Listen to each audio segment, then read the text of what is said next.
আসসালামু আলাইকুম ওরহমতুল্লাহি ওবরাকাতুহু।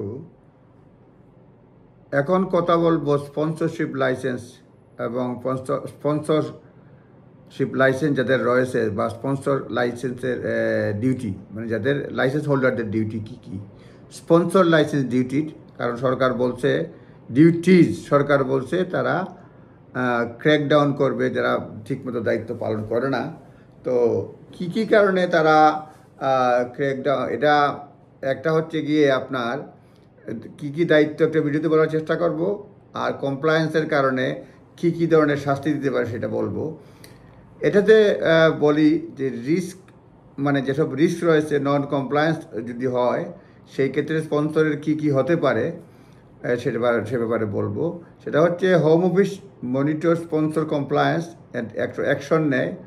হোম অফিস যা যা করতে পারে, সিরিয়াস কনসিকুয়েন্সিটা হতে পারে যখন যেটা সম্ভব: downgrading the licence, suspending the licence, revoking the licence, cancelling the permission of sponsored workers to remain in the UK where it is suspended that a criminal or civil offence has taken place, এটা reported to the police, এটা করতে পারে।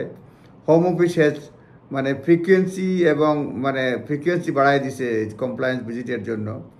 সুতরাং যেটা হয়, compliance visit can often unannounced হইতে পারে কিন্তু না বলেও আসতে পারে আপনার প্রেমিসেস ভিজিট করতে। ডিউরিং ইন্সপেকশনের জন্য হোম অফিসের কর্মকর্তারা আপনার ডকুমেন্টস রিভিউ করতে পারে। Checking the record of sponsored workers, right to work checks, employment contracts, interview, sponsored ওয়ার্কারের জন্য ইন্টারভিউ করতে পারে। কি personnel to ensure compliance with immigration law, কি পার্সোনাল জানে কি না। Inspect premises and ensure the working condition meet the required standard, working condition required standard meet করে কিনা সেগুলি দেখবে।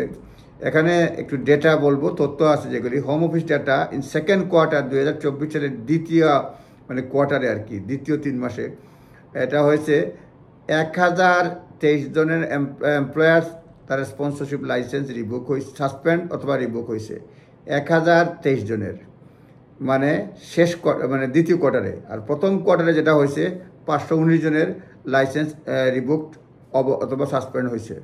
Revocation of sponsor licence can dire consequences, organization sponsor করতে পারবে না, সিগনিফিক্যান্ট ইম্প্যাক্ট অন অপারেশন হতে পারে।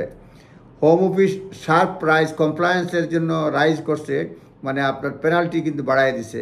সিভিল পেনাল্টি এটা ফেব্রুয়ারিতে বাড়াইছে, সেই ক্ষেত্রে 15,000 থেকে 45,000 ফার্স্ট ব্রিচ, প্রথম ব্রিচের জন্য 15 থেকে 45,000 ফিস, এবং সেকেন্ড ব্রিচের জন্য 20,000 থেকে 60,000 পর্যন্ত রিপিট ভায়োলেশনের জন্য শাস্তি, পেনাল্টি, সিভিল পেনাল্টি দিতে পারে, ফাইন করতে পারে।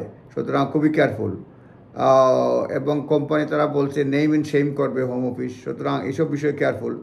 Home office increase the focus on compliance, underscore the importance of adhering to the sponsors licence duties. Business must be stay vigilant, business vigilant থাকতে হবে। প্রোঅ্যাক্টিভ এবং মেনটেইন অ্যাকুরেট রেকর্ড, তারপরে reporting changes যেটা promptly করতে হবে। Ensuring the all sponsored রুলসটা genuine, এটা ensure করতে হবে। এইসব করলে পরে পেনাল্টি থেকে বাঁচা যাবে। আজ এই পর্যন্তই থাকুক। বিশেষ করে রিস্কের ব্যাপারে যেসব বিষয় বললাম, এই বিষয়ে আপডেট এ পর্যন্তই। আবার কথা হবে। আসসালামু আলাইকুম।